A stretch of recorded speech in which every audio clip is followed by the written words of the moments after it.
I created Double Edge in 1982 in Boston.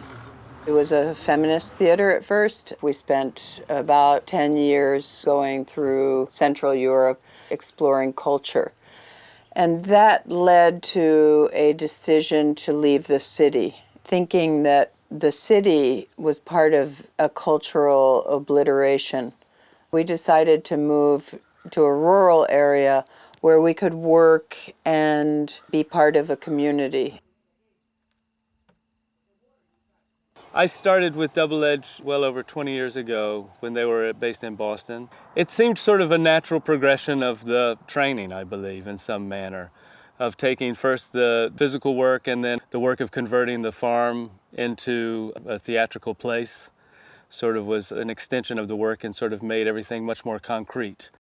So we started performing here and we built the barn, and subsequently we decided we wanted to do this outdoor project which kept growing and growing and growing.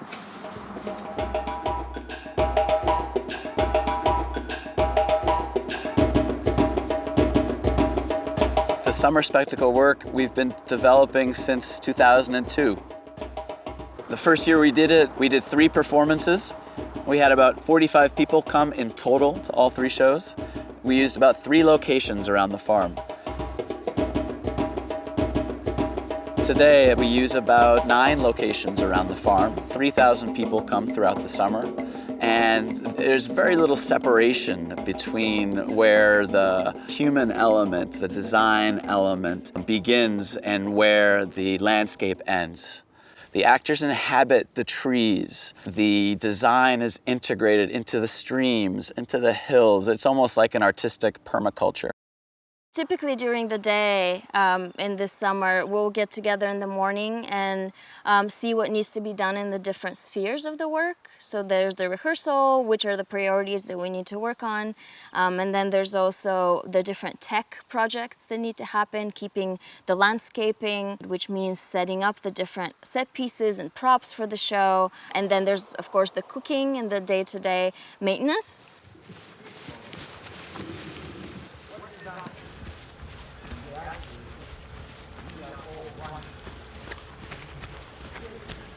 As it gets closer to the performance time, we have a training as a group, preparing ourselves physically and vocally, and finding how to really work together.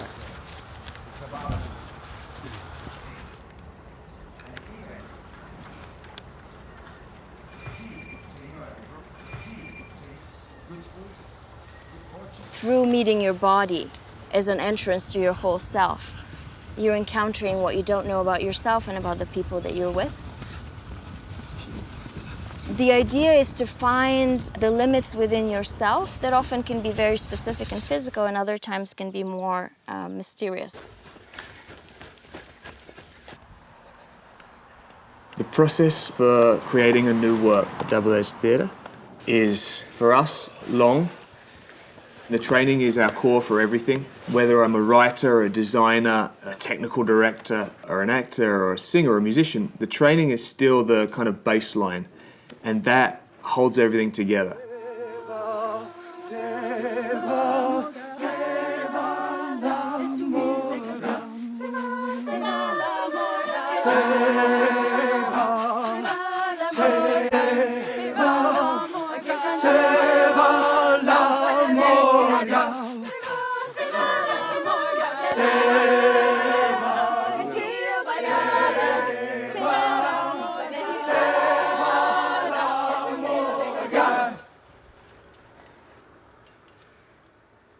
And then we put our costumes on, and then we perform.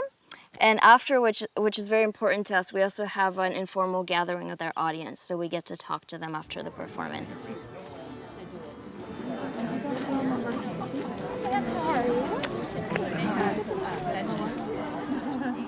Over these past 13 years as we've been doing summer spectacles, we've always adapted from a pre-existing piece of literature or myth, the Odyssey, 1001 Nights.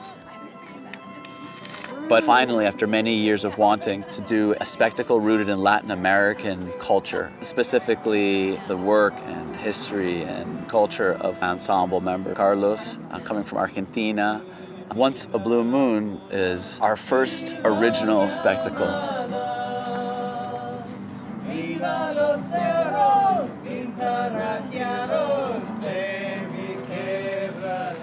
The day I left began like this, quiet. A few músicos were strumming their instruments, while as the sun rises, so does the rhythm of the day, introducing to me yet once again to the characters of my village, Aguacanta.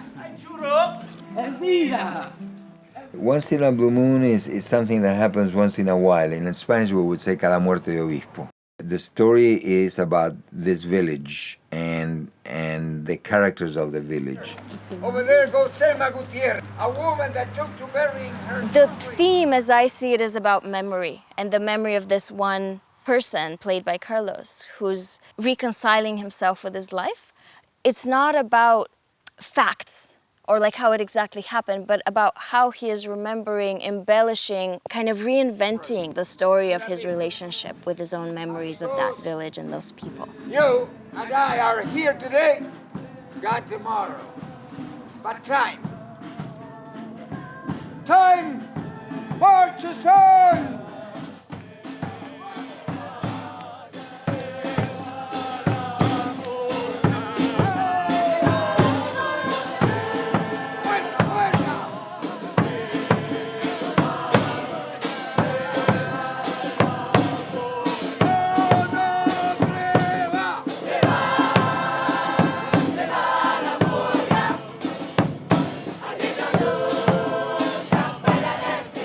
We actually do a lot of singing in other languages.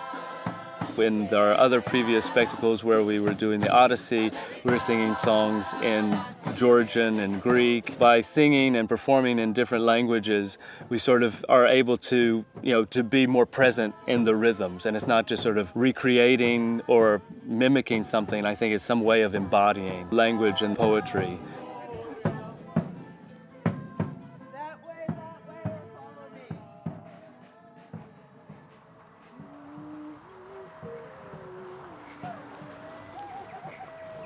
When I was born, I was a bird. I entered this world, and my mother's last wail faded into the silence. And in that silence, I was there, perched on a tree, for just a moment. She came here to dream me into reality, to dream a soul who would merit participation in the universe. When she dreamt of my beating heart, I was born. It's a celebratory work, even with its tinge of sadness in the storytelling. It wants to find the best of our species, and it wants to invite people into all of these positive possibilities of dream, of creativity, and of play. And we really wanted to delve into Latin American magic realism.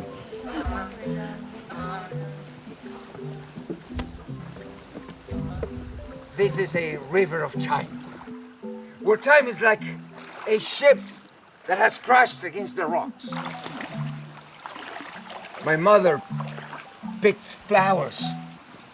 She listened to them whisper. And sometimes she whispered back.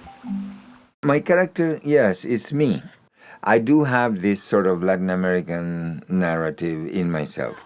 It's a way of living and a way of perceiving and transmitting reality that we have in Latin America, where the supernatural is very present and the exaggeration is just a way of sort of trying to embrace the emotional narrative.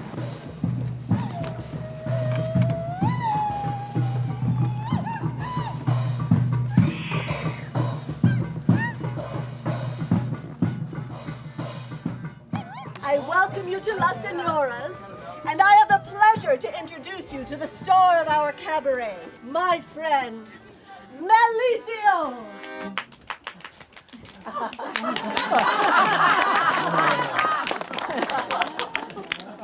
Yo adivino el parpadeo de las luces que a lo lejos van marcando mi retorno.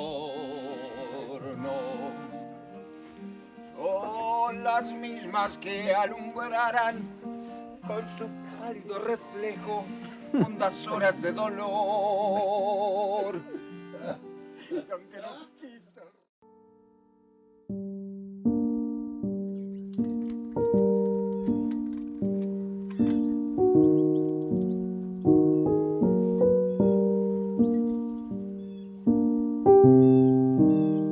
Since high school, I was engaged in union movements, and I was always very interested in people owning their work. For some reason, in my group of friends, somebody said, you know, actually, you would be really good in theater. You know, your activism and your capacity, you should do theater. And I started in 1978 organizing groups that would come together and try to have a long-term process, but also own the production, which I do think is crucial, and you know that's one of my goals here. I think we made it. We managed to have that. We own our own production. We are producers of the art we make. So every actor is an owner, and it works sort of like a cooperative in that sense. The big goal for Double Edge is that it is completely self-sustained. We have a food system to reduce the cost of the food, which includes our farming and our gardening, and which keeps growing each year. We have various different energy schemes to reduce our energy footprint, and we have a whole network of people in this community who give. That may be giving money, it may be membership. As well as that, it may be giving resources or labor or time or advice.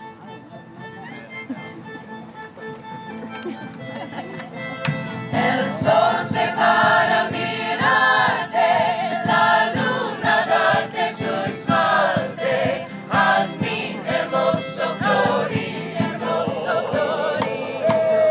así como las estrellas. Farmers market is very important to Double Edge. We've been doing this for years. Used to be part of how we would gain interest for the performance and sell tickets, and now we don't need to do that so much, but we still are committed to being here with our community.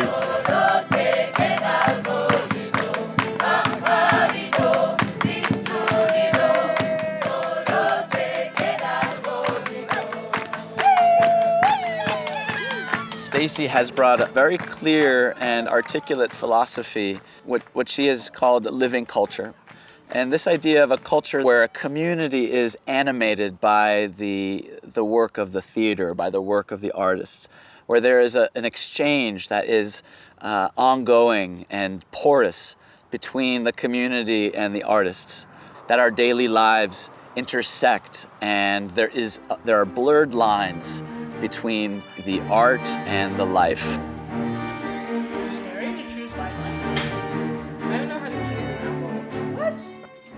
We each have roles in the administration. We each have roles in the maintaining and caring of the facilities.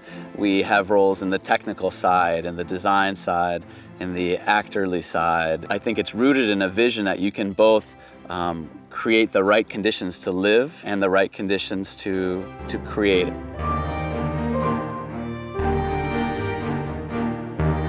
We have communities in Central Europe. We have communities in Baltimore. We have people in Chicago, and we do repeated long-term projects over years, 20 years, 25 years.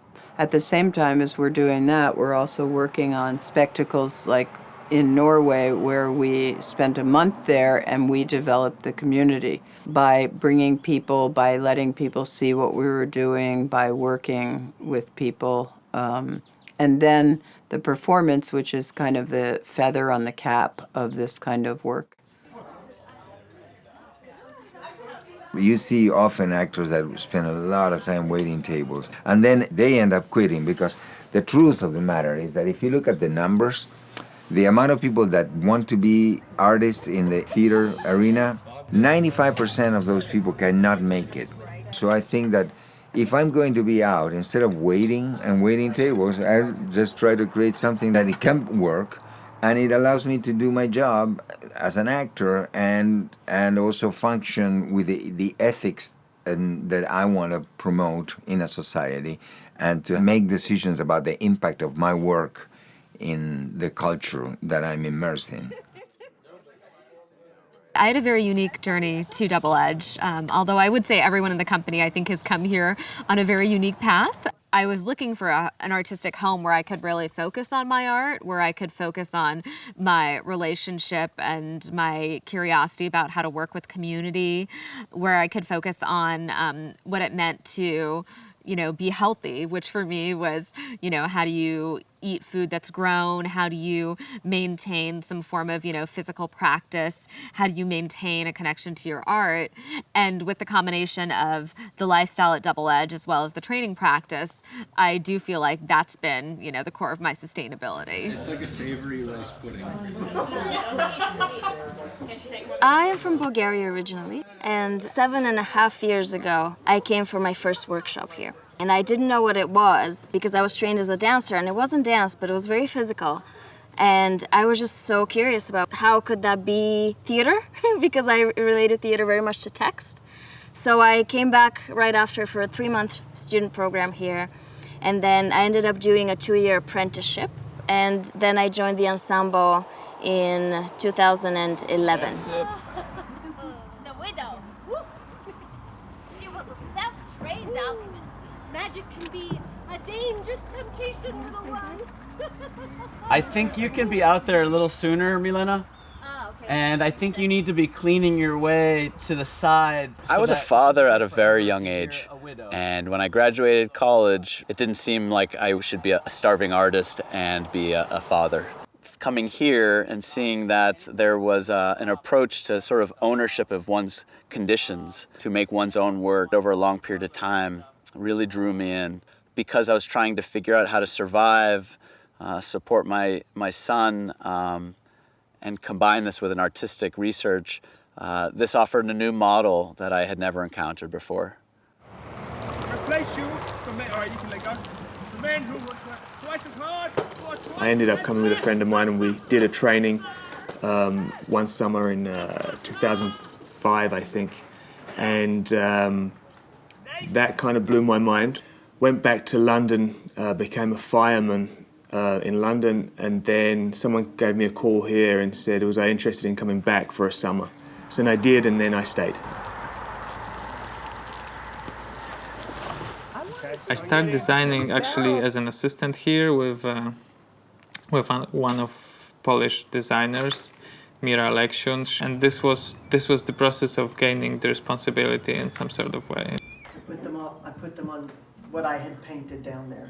You did? I try to design things that I would like to use myself. There's a question of lightness in theater. The lighter you make the thing, it's going to be easier to operate it. If you have a heavy design prop, it's hard to deal with it. There's no separation between your life and work here. There was a lot of things I didn't know about myself that I learned here, and just allowed me to be more free. Do you like it? I do. Yeah. I like it a lot.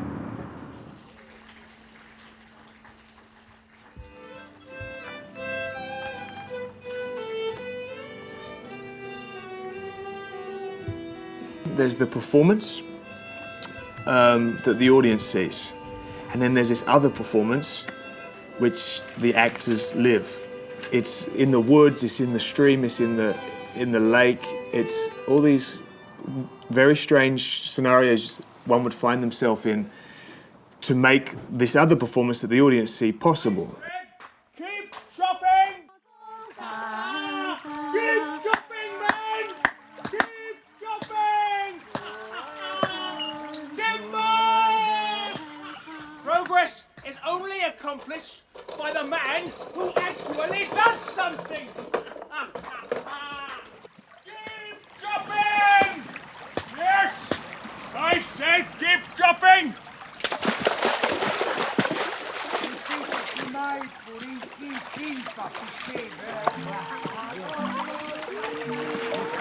So whether you're knee-deep in mud, holding up a puppet at exactly the right time, or you're running across a guy wire in order to get to the other side without being seen by the audience, or there's people digging tunnels to get from one place to another. Or there's really crazy stories to how the second performance works.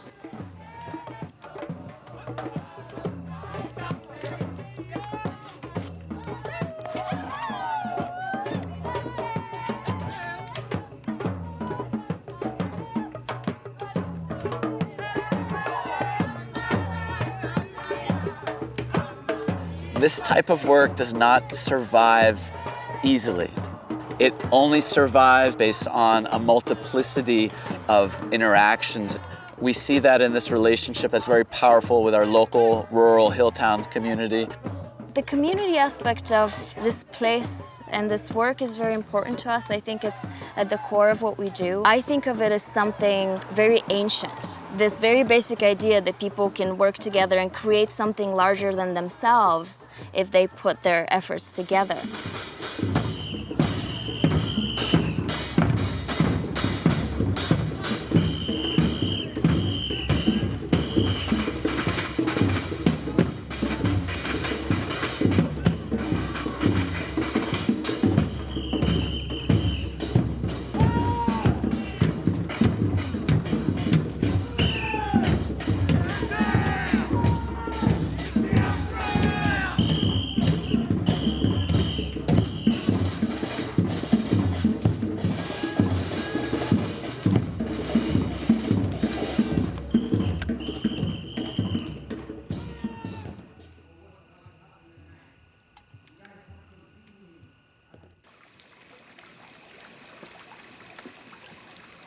The past is not something fixed and inalterable. It can change, not by erasing its darkness, but by adding lights to embellish it each time a little more. After the hopelessness, after the tragic coup d'etat in Argentina, sometimes, one needs to regroup inside of oneself and find the courage and the strength, the fortitude to say, well, what am I going to do here? I mean, people are being killed right and left. I'm about to be killed. So, try to look for the ways that you can put up a fight that is not a suicidal fight. And I thought that creating experiences like this bring about the initiative and the incentive for people to strive and do something different with their lives. I think it's a way of healing oneself. And in healing oneself, then oneself also helps the society heal.